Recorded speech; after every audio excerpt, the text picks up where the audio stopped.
Many economic quantities matter precisely because they cannot be observed directly.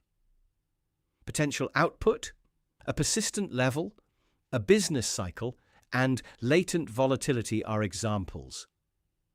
A state space model separates what we observe from the hidden process we want to learn about. It specifies how the hidden state evolves and how that state generates noisy observations. This distinction provides a coherent framework for measurement error, missing data, forecasting, and dynamic updating. The observation equation links the observed variable at time t to the latent state at time t and an observation disturbance. In the most general formulation, this link may be nonlinear.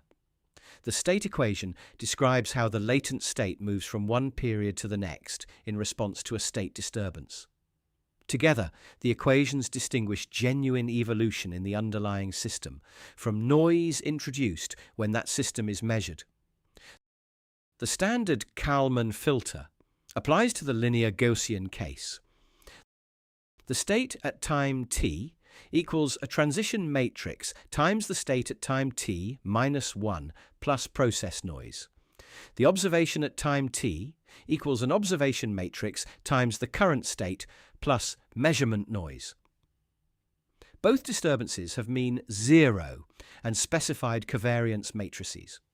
Gaussianity makes the relevant conditional distributions analytically tractable, while linearity makes the updating recursion exact. The transition matrix determines how the hidden state propagates over time. The observation matrix maps the hidden state into the units of the measured data. The state noise covariance describes uncertainty about genuine state evolution, while the observation noise covariance describes measurement uncertainty. These two sources of uncertainty play different roles. Confusing them can lead to a filter that reacts too strongly to noise or too slowly to structural change. The state is constructed to have a first-order Markov property. Conditional on the state at time t minus 1, earlier states contain no additional information about the state at time t. This is not as restrictive as it sounds, because the state vector may contain several lags or components. By expanding the state appropriately, a process with longer memory can often be represented as a first-order system in a higher dimensional vector. An autoregressive model of order p provides a useful example. Place the current value and its previous p minus 1 values in the state vector.